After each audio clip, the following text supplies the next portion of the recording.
Happy Father's Day, everybody. There. It's good to have you guys here this morning. I'm excited about today and about what God is going to do. I love Father's Day, not just because I'm a father, but that today I get to, it's not about them celebrating me. For me, it's not. For me, it's celebrating the fact that I get to be their dad. And I love that.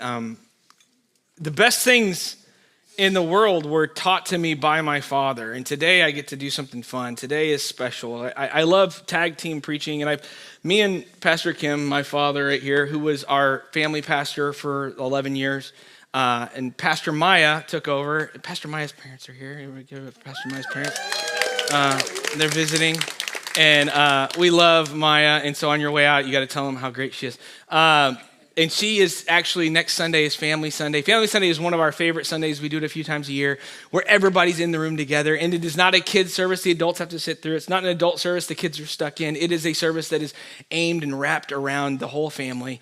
And Pastor Maya will be speaking, and she'll be continuing our Running with the Giants series next Sunday, talking about Paul. And I'm excited about her doing that and having her preaching here.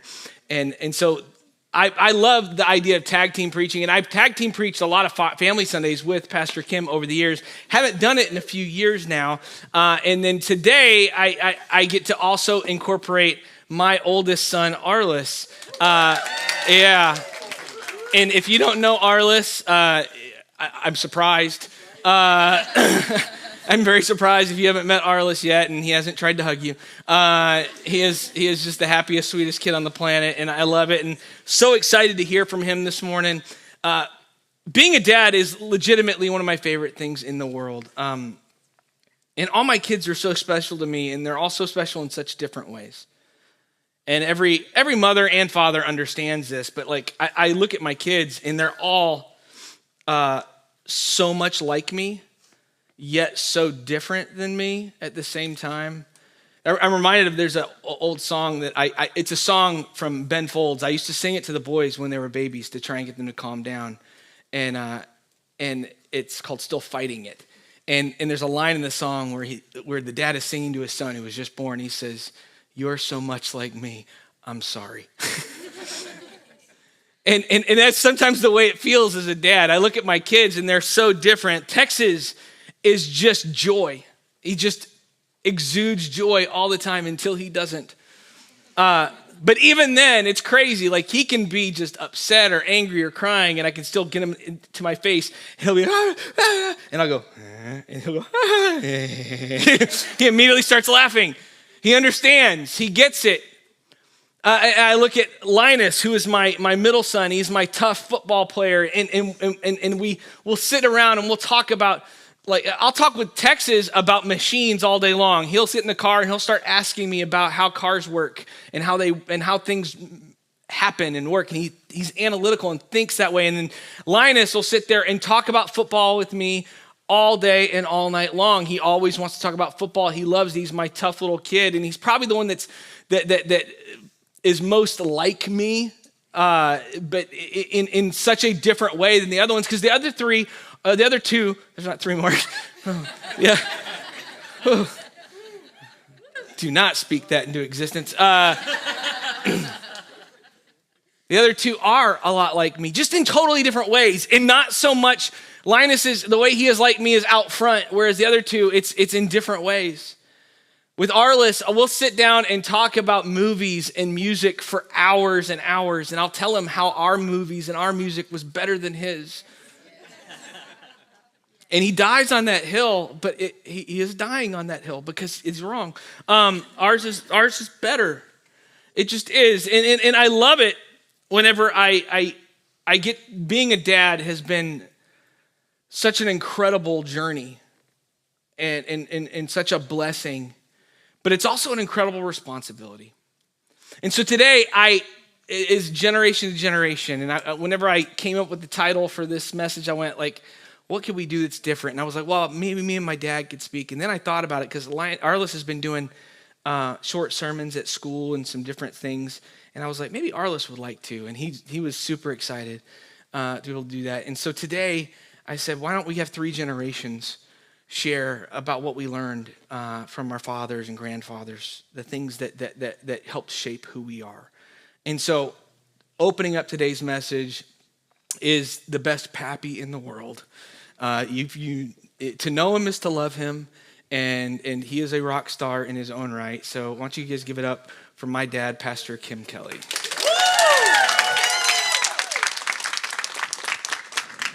And our music was better than Johnny's.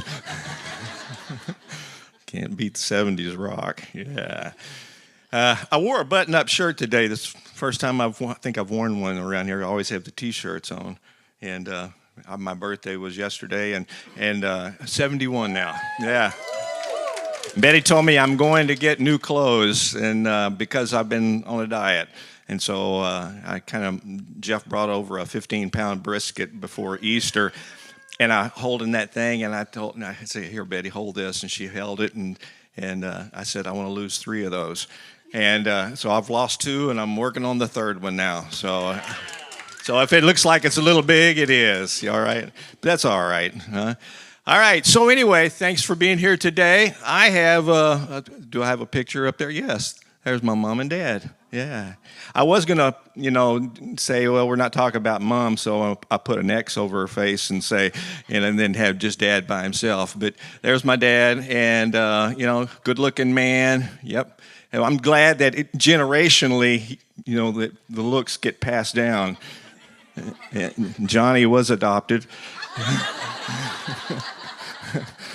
Yeah. But his name is James Arliss Kelly. And my name is Kim Arliss Kelly. And then we got Arliss James Kelly back here. All right. So the Arliss is the consistent in the good old country name. And if you've ever watched Old Yeller, you're familiar with Arliss. So anyway, my dad, he was a entomologist, and a science in South Texas in the agricultural industry. And he was studying the eastern lubber grasshopper. And so it had this plexiglass cage kind of thing that, and there was a little book over here. They didn't have they had computers, but didn't have little things to have pencil and paper. And so he would write down the results. And so they put the grasshopper in there, and he slammed the metal plate inside and yelled through a little hole, "Jump!" And the grasshopper, so he writes in the book, "Grasshopper jumps on command." Then he takes that grasshopper, holds him in his hands behind that plexiglass, and this is crude, but it helps to understand. Pulls one of the legs off, sets him back down. Jump! Grasshopper with 5 legs still jumps on command. All the way down to 1. Jump! And he pick him up, turn him back over. Jump! Okay, grasshopper with 1 leg still attempts to jump. And he pulls the last one off. Jump! Jump! Grasshopper with no legs can't hear. Yeah. Oh, I thought I would throw in a dad joke. Oh, it is Father's Day. Yeah. I thought that's a pretty silly story. But it actually reminds me of what I wanted to share with you about being a father and about my father's place in my heart and in my life growing up. Because life itself has a funny way of mimicking what the scientists, and let me clarify something. I lied to you. My dad is not a scientist, but it helped with the joke. Okay, it helped set it up. So just let you know. So anyway, and I've got like 8 minutes left. So when it gets 8 minutes down, somebody can go like a basketball buzzer, and then I'll stop or I'll just keep going. I don't know. But anyway. Life slaps the table around us, and sometimes we are hollered at, we're screamed at. It demands that we jump, that we move forward in life, and that we perform certain things. And sometimes as we go through life, we lose our footing.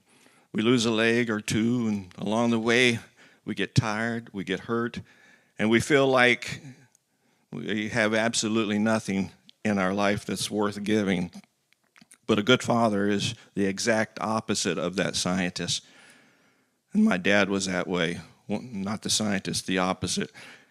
When others doubted my abilities and perhaps I wasn't listening, thought maybe that I wasn't listening, or I thought I was a lost cause, he was the one who actually paid attention. He didn't misinterpret my struggles. He knew exactly what I was going through. And when I was down to my last leg, when I felt like I couldn't go any further, he didn't give up on me. And he didn't write any kind of faulty conclusion in that science book. He just reached down and picked me up and helped me and stood me back up on my own 2 feet. And that's what a father does. And my dad was good at that. My dad was in the military. He was in World War II, greatest generation, they say. And he served in northern Africa and Italy and in Battle of Bulge. And so he was in the thick of things. And he did that, but whenever he left the Army after the war, he got married, like so many others, and moved to Port Arthur, Texas, where I was born and raised. He worked in Texaco Refinery for 35 years. He also had a small commercial shrimp boat where he would do shrimping, shrimp gumbo, shrimp fried, you know the thing, okay. So anyway, and then when he retired from Texaco, he bought a trailer and lawn equipment and took care of 30 yards until he was almost 80 years old. And he was always working hard. Many nights, one of the cool things, and it taught me something, he inspired upon me, was that many nights when my dad was a shift worker at Texaco, and so if the nights were open for him, he was working when he was working days or a graveyard, which is the middle of the night. When he was home in the evening, he would make it a practice to wash and dry the dishes and put them away for my mom. Many, many, many nights we saw that. And Dad had a love for his wife. And we found that out the hard way, my brother and I. Dad went fishing. He loved to fish and hunt. Sort of like Dan, Jesse, which I couldn't believe you didn't announce his name last week when you were talking about Jesse's having a cool name. Yeah. But Dan, my dad loved to hunt and fish, and so he's off on one of his trips. He had just left a couple hours before he was going to be gone for 4 or 5 days. And so anyway, my brother and I were in the living room, Mother's on the couch, and we start play fighting, my brother and I. And she says, boys, slow down. You're going to get hurt. Somebody's going to get hurt. Somebody's going to get mad at one another. And if you have two sons, you understand what I'm saying. And so it went on, and Mother started to cry. And she became hysterical because we weren't listening to her. And sure enough, one of us got hurt, and then we got mad at one another, and we went to town. And about that time, we heard the truck door in the driveway, and we stopped immediately. Dum, dum, dum, dum, Mom, it's okay. We're girl buddies. We're buddies. No problem. On and on. Dad walks in. Her name was Benny Joe, but he called her Joe. He said, Joe, you okay? Yeah, I can't do anything. You know how that goes. So anyway, so he looks at us and he says, boys, down the hall. So we go into our bedroom. I get on my bed. Monty gets on his bed. About 5 minutes later, the door opens. Dad walks in. He says, Monty, come here. He walked up to Dad, and Dad went, poof, one punch, knocked him back onto the bed. He looks at me and says, Kim, come here. No! I walked up to him, one punch, and he says, do not ever mess with my wife. That's all he said. Turned around and walked out. He inspired us. We didn't mess with Mom anymore like that, especially when we felt like he might be getting back anytime soon. Yeah. And so my dad, he'd go to church whenever he was allowed because of his shift work. And he wasn't a real religious kind of person, but he watched his kids growing up, the 4 kids growing up, loving Jesus and trying to live lives of faith. And Dad kind of moved that direction. Not kind of, he did. And he began to study the Bible. That's a picture of Dad whenever he was writing on a notebook. He had the finished Dake Bible, which was very popular back in that day, and some John G. Hall books and other things. He loved to study the Revelation. But he also began to learn other things, and before long he began to teach Sunday school in church. And it was something he was very proud of. And so my dad taught me that there is reason to study and to learn the Scripture. And I saw that firsthand. So my dad also had a lot of fun, but he hunted and fished. And so I got a picture here of, Dad in his little fishing boat. Yeah. I don't know who the guy is behind that. I added that. Okay. I like to ski, okay? There's a short rope, and I'm very big behind that motor. I'm glad I'm not hitting the prop, okay? But Dad loved to hunt and fish, and so one morning we were going squirrel hunting, and Dad had a very favorite spot there in southeast Texas, and he and I were sitting in the car. We were coming down the highway. We're going to make a left and go to the hunting area that we'd like to go to. And so we get to the intersection, and there was a light there, and it was a shift time when everybody was getting off of work from the refineries. And so there was a long line of cars there in this turning lane, and we were waiting for it to go. And then all of a sudden, Dad says, "What is that?"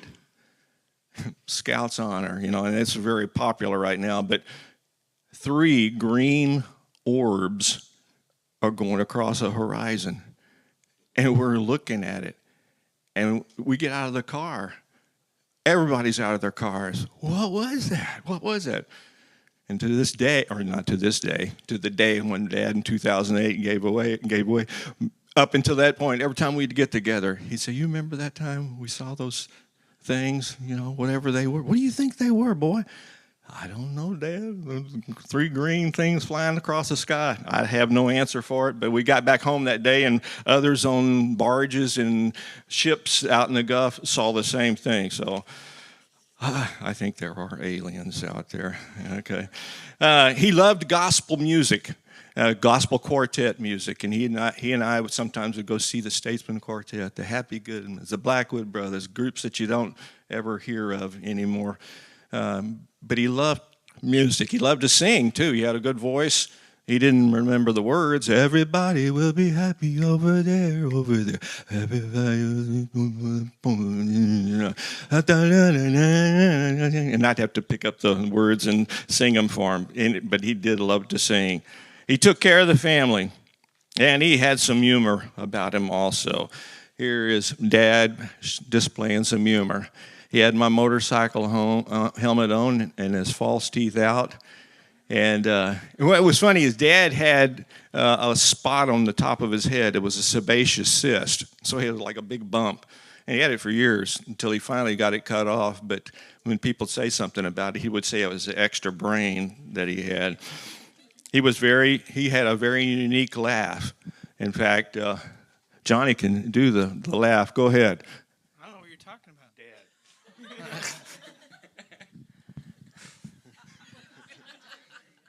I did my Tarzan yell. You can do that.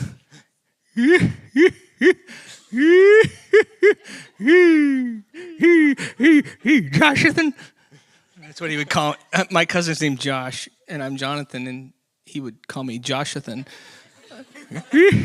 Joshathan. One of the funny stories was that Dad was laying in bed. He was asleep, and the phone rang, and it was Johnny calling my folks.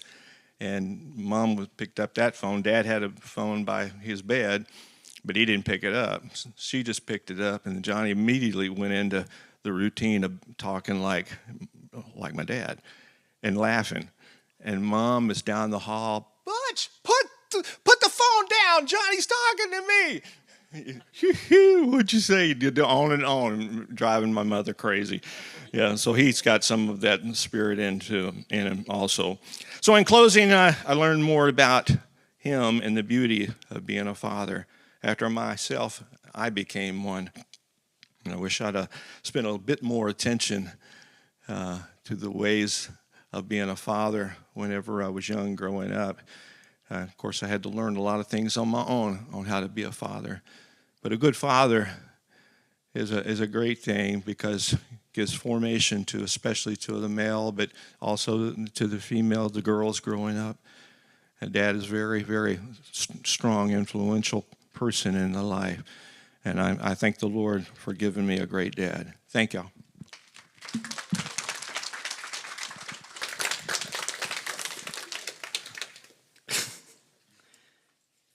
Aliens. Sorry. I love my papa, and I miss him very much. And such a great man who, the desk that that you saw him in front of it sits in my living room now. And so that's the wrong. I thought it was the picture of the desk. That's his kitchen table. But I have his desk that he studied at, and so for me growing up my whole life, I got to experience the papa that God had changed his heart and his life, and so I absolutely love that, and I also love that my looks came from my mom, not my dad.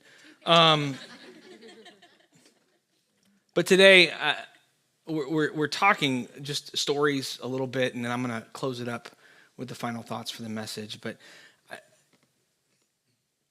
as you listen to today, I want you to think of your father. And you might not have a great relationship with your dad. You might not. There might be history. There might be stories. But can I tell you right now, every dad taught you something. And for some of you, it might have been something as simple as what not to be. But you can be thankful that you had something to not just create you, but that you had somebody there that could give you lessons in different ways. And so I hope that you just think of the things in your life today that Father's Day brings out in your life. And I want to invite my son. I'm very excited about this. So everybody's give it up for my son, Arliss. Is this on? Can y'all hear me? All right. What is going on, Discovered Church? How are we doing this Father's Day? Shout out all the dads. Speaking of dads, I have one. He's an ugly one, but I got him. We all know what side of the family I got my looks from, but that's besides the point.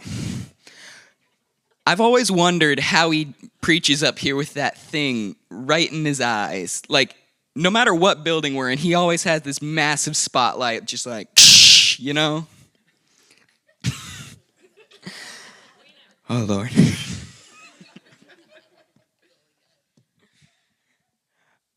When my dad came to me with this idea, I think like a month or two back, he was like, he never told me the concept of it. He's like, what if we did a tag team with the three of us and we called it Generations? Like, okay. And I'm like, what's it going to be about? And he's like, I don't know. So I've until very recently, when I started writing my sermon, did I know what I was going to write about. And he came to me and he said, what was the thing that your father taught you that you think is your favorite, spiritually wise? Which is really hard when your dad is your pastor, because I hear him say so much stuff up here. I hear him give so many great messages. But I wanted to focus in on one specific point that I think our church has been built off of from day one, and that is family.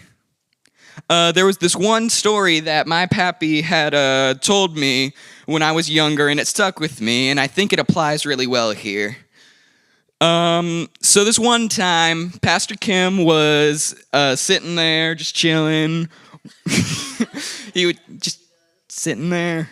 When God told him something, he said, he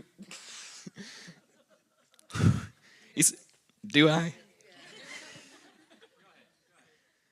He said, Pastor Kim, I want you to start a clown ministry.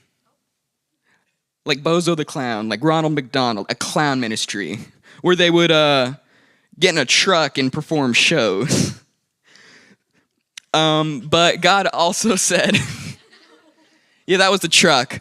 God also said, but he had to wait on that. He had to wait until it was the right time to do that. So he did, and for about 6 months, he just had this idea in the back of his head that God had planted until one day he was in a conference, and God knocked on him. He's like, "Hey, bud, it's time to do it." Only problem, he had no truck and no real cash to spend on like a big bread truck. So he said, "Hey, God, if this is you, then you're going to give me this truck for free." And he went to the lead pastor of the church he was staying at, and he told him about this. And the lead pastor said, coincidentally, that he had saw a lot with about 10 bread trucks on sale. So after that conversation, he went over and talked with the owner of the trucks. And he explained what he wanted to do with them. Like, hey, I'm going to dress up in clown suits and makeup, and we're going to teach Jesus to the children.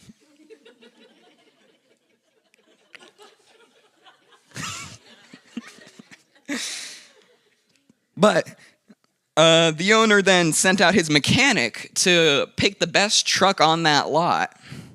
And that truck, he had given it to him for free. But the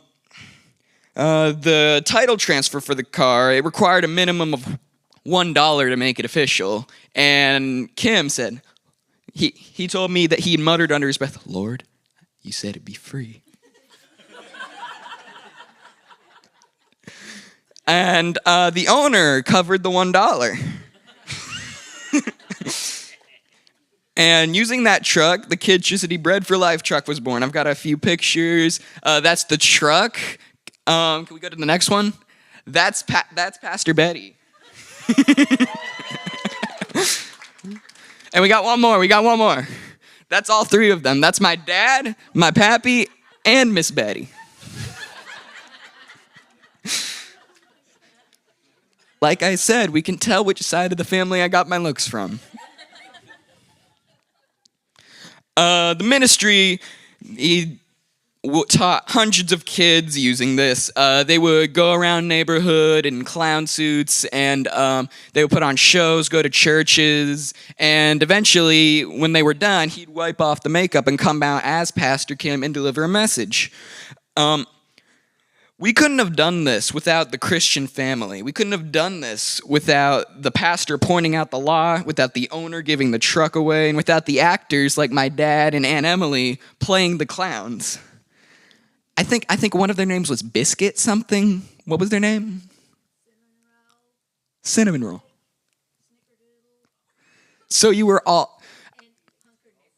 Punk... You were all named after cookies. That's beautiful. My dad founded this church over a decade ago on these principles, and for nearly all of that time, we weren't Discover Church. If you were around like a year ago, before we moved into this building, every other building we'd been Discover Family Church. And we had shirts, and we even had this motto, "Family is our middle name," which I was really angry when we got rid of that. I love that. I was planning to wear one of the old Discover Family shirts, but that shirt is ratty and old, and it is literally peeling off of the fabric, and I realized that wouldn't be proper attire.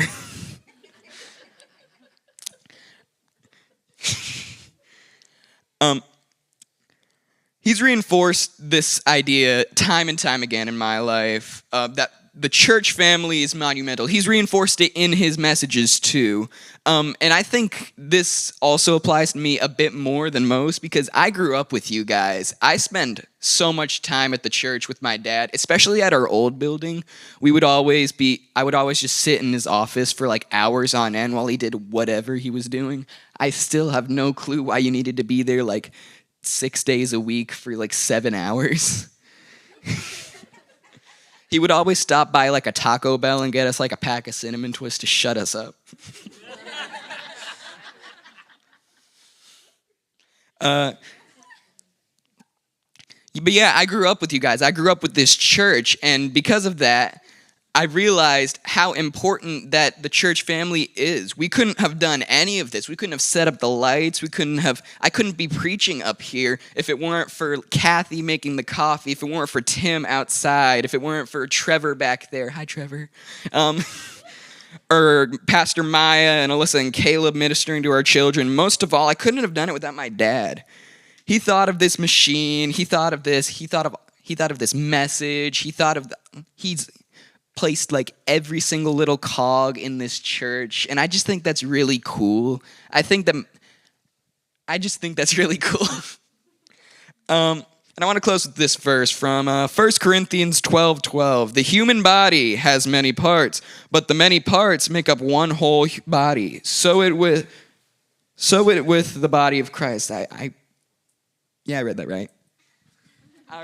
All right. And without further ado, I'm going to be passing it back to Pastor Johnny. You don't need the mic. Okay. I love it.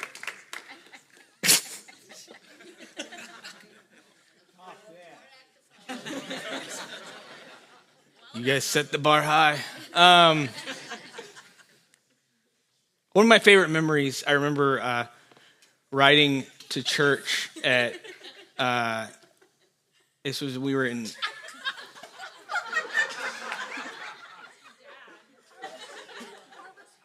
just give me,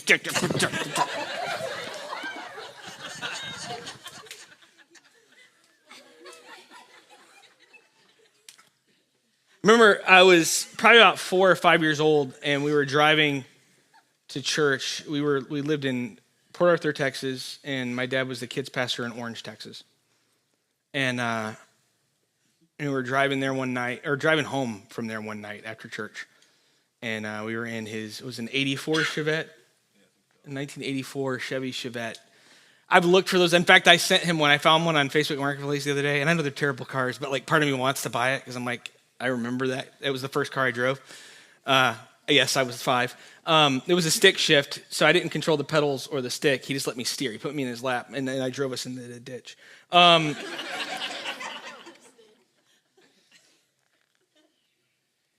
I remember driving that night, and we have a recording of it. I wish I could have found it, but we have a recording of it where my dad had an old. Back then, if you wanted to record things, you had a tape player that had record. You had to hit 2 buttons. For all you young people, tapes were these things. Never mind. And we were. It was Christmas time, and so we start singing "Frosty the Snowman," but he starts putting in funny lines instead of the normal lines, or no, it wasn't Frosty. It was Rudolph the Red-Nosed Reindeer. Yeah, like about how Rudolph, with your nose so bright, won't you light this stick of dynamite? And you hear me just. Gah, ha, ha, ha, ha, like this little kid laughing in the car. Then all the reindeers loved him as he blew up Santa Claus. Ah, ha, ha, ha, ha. I have all these memories. I remember going with my dad to watch E.T. in the theater and then Back to the Future. Like, these are like memories I have. Throwing the baseball in the backyard, all that stuff. And here's the deal. And I understand why it's hard for Arliss. And it's hard for me too, because whenever your dad is a pastor, picking the number one thing that your dad taught you spiritually is hard. It just is, because you hear your dad teach spiritual stuff all the time. I grew up under my dad's ministry. He taught me a lot of things. He taught me how not to fear, how to not fear, that God did not give me the spirit of fear. And this is a lesson that we're still teaching our kids today. God did not give me the spirit of fear. He gave me power. He gave me love. He gave me a sound mind. He taught me about taking pride in what I do as a pastor. Not to have pride, but to confidently say, I'm going to do the best I can for God. Taught me how to love people. And if you've met Pastor Kim, you know he loves people. Taught me that as a pastor, you never ask somebody to do something that you're unwilling to do yourself. Taught me that as a pastor, when life gets hard, when life throws arrows at you, when church people throw arrows at you, to still be faithful and that God will honor you. But one of the biggest things that he taught me is how to be a godly father and a husband. I grew up in a house with parents that love each other. Sarah did too. We're blessed that way. And we've talked many, many times about how the examples that our fathers were led to the relationship that we have today. How he treated me has led to me being a better father to my kids. If you look through the research, and there's facts pastors will spout off that aren't real facts. I don't know, at some point they became church lore and people will spout off facts. But the fact is that the truth is that research consistently shows that when fathers are a spiritual example to their kids, that they are a larger than life influence on their kids, spiritually speaking, especially on whether or not a kid continues on in their faith. What it means is that when fathers faithfully participate in church, when they faithfully pray, when they faithfully read their Bible, when they bring life back to Jesus and live out their faith in their home, their children are significantly more likely to remain engaged in church, to remain engaged in a spiritual relationship with God, and to follow Jesus all the way into adulthood. I love what Joshua says in chapter 24. He says, "As for me and my house, we will serve the Lord." Joshua didn't say, I hope my family figures it out so that our house serves the Lord. And Joshua said, no, in my house, this is what we're going to do. Because he understood the biblical call of being the father and being the head, to lead spiritually.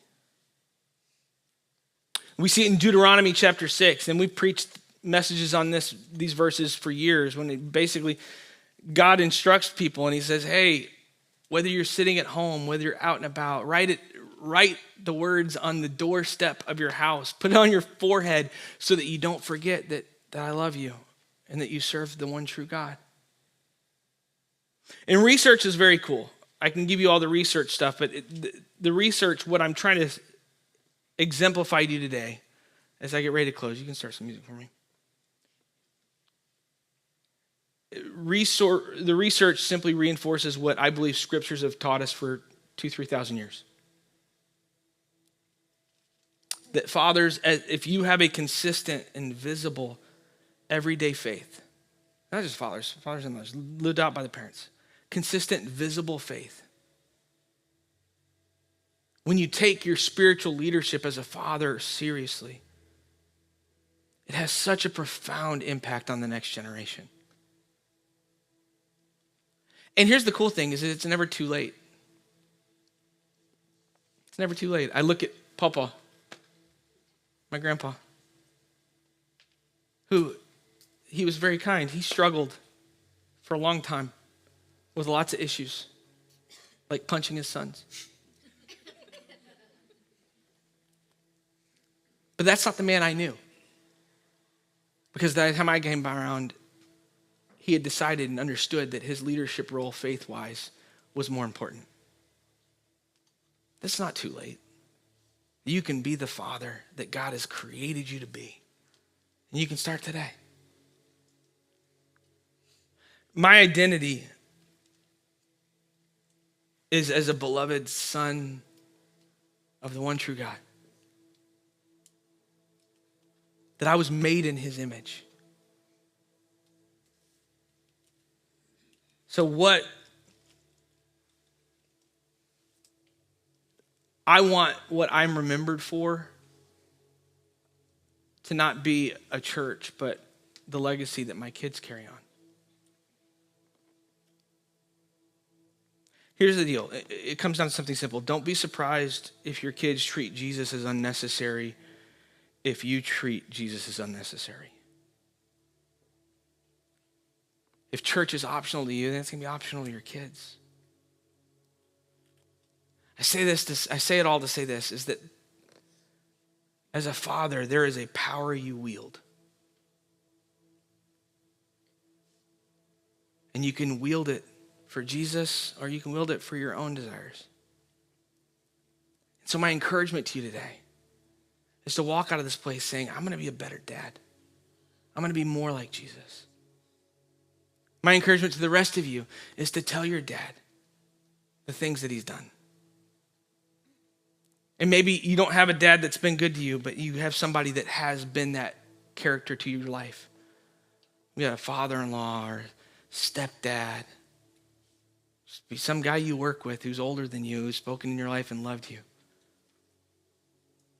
Let them know how important it is. That the life that they've changed has been yours. Let them know so that they see that the things that they're doing are helping to change the next generation. There's the truth that we've all read and heard about, the idea of the generational curse. That the sins of the father come back to the son. That you raise a family in this light and all of a sudden it carries on and it carries on and it carries on. And that's true. But it doesn't have to stay that way. You can make it change. You can. You go, I don't know how to do it. That's okay. Jesus does. Just slowly, ever so surely, just say, you know what? I'm going to take my time. I'm going to be visible in the way that I serve Jesus. I'm going to be an example to those around me. And I'm going to love kids the way that God loves me. Fathers, we love you guys. We do. And today, I wanted it to be funny. I wanted it to be fun. I wanted it to be really nonchalant, which it was. We talked about aliens and second brains on heads. I don't know.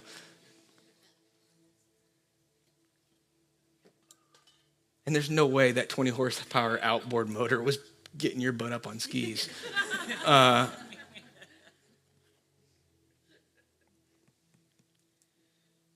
I wanted it to be nonchalant and fun and enjoyable, but I still want you to walk out of here understanding that fathers carry a lot of power. And so be thankful to yours for what they did in your life, the things they taught you. Let them know it if you can. And fathers, don't take light the awesome responsibility that God put on you the day that he said, I'm going to let you have one of my babies. Amen? Amen. Why don't you guys close your eyes? I'm going to pray real quick and we'll be done today. Father, we love you so much. I thank you for this Father's Day. God, I thank you for my kids, that you trusted me enough